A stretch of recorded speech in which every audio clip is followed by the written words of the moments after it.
എല്ലവർക്കും ഓണം ആശംസകൾ. ഇവിടുത്തെ ഓണത്തെ പറ്റിയ ചില വരികൾ കാണാൻ. കേരളീയരുടെ ദേശീയ ഉത്സവമാണ് ഓണം. ചിങ്ങമാസത്തിൽ അത്തം മുതൽ തിരുവോണം നാൾ വരെയാണ് ഓണം ആഘോഷിക്കുന്നത്. തിരുവോണനാളിൽ മഹാബലി തമ്പുരാൻ തൻ്റെ പ്രജകളെ കാണാൻ വന്നതെന്ന് എന്നാണ് കേരളീയരുടെ വിശ്വാസം.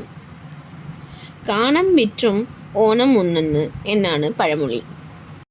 என்னடா இவன் திடீர்னு மலையாளம் பேசுகிறான்னு நினைக்காதீங்க. எனக்கு கொஞ்சம் குறைச்சி மலையாளம் அறியும். அது ஓணம்ங்கிறது மகாபலி சக்கரவர்த்தி தன்னுடைய பிரஜைகளை காண்பதற்காக வருவதாக ஐதீகம். இந்த நாளில் தான் வரதுன்னு அப்படின்னு ஐதீகம். அதான் மகாபலியை கொண்டாடுவா. இந்த ஓணத்துக்கு நான் 3 விதமான டிஷ் பண்ணேன். ஒன்று அடப்பிரதமன்.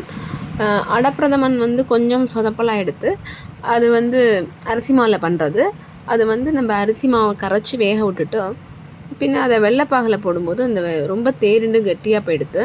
அடுத்து 2வது குழாய் புட்டு பண்ணினேன். குழாய் புட்டுக்கு நம்ம அரிசி மாவை நல்லா எடுத்துட்டு வெந்நீர் விட்டு நல்லா தெளித்து பிசைஞ்சு கொஞ்சம் ஒருபடி அரிசி மாவு பின்ன தேங்காய் விட்டு பண்ணணும். அதுக்கு தொட்டுக்கிறதுக்கு குழாய் புட்டுக்கு தொட்டுக்கிறதுக்கு கடலைக்கறி பண்ணினேன். கடலைக்கறி சூப்பராக வந்திருந்தது.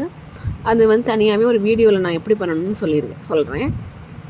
கடலைக்கறியில் முக்கியமான ஒரு பொருள் ஜாதி பத்திரி இல்லையா, அதை கட்டாயம் சேர்க்கணும். அது சேர்த்தா தான் அந்த ஃப்ளேவர் சூப்பராக வரும். அப்புறம் கொஞ்சம் இடியாப்பம் புழிஞ்சேன். எல்லாமே கொஞ்சம் தான் குவான்டிட்டியில் பண்ணேன். ஏன்னா எல்லாம் படும்போது நமக்கு டைம் சரியாக இருந்தது. அடப்பிரதமன், குழாய் புட்டு, கடலைக்கறி, தேங்காய் பால், பூவால் கோலம் போட்டு மகாபலி சக்கரவர்த்தி அதுக்கிட்டாக்கு ஒரு அர்ச்சனை பண்ணிவிட்டு நான் பண்ண அந்த புட்டு அதெல்லாம் நேர்த்தி பண்ணேன். இதுதான் எங்கள் ஆற்றில் நான் பண்ண ஓணத்தோட ஸ்பெஷல். இந்த வீடியோ பிடிச்சிருந்தா லைக் பண்ணி ஷேர் பண்ணுவோம். தேங்க்யூ ஃபார் வாட்சிங் மை சேனல்.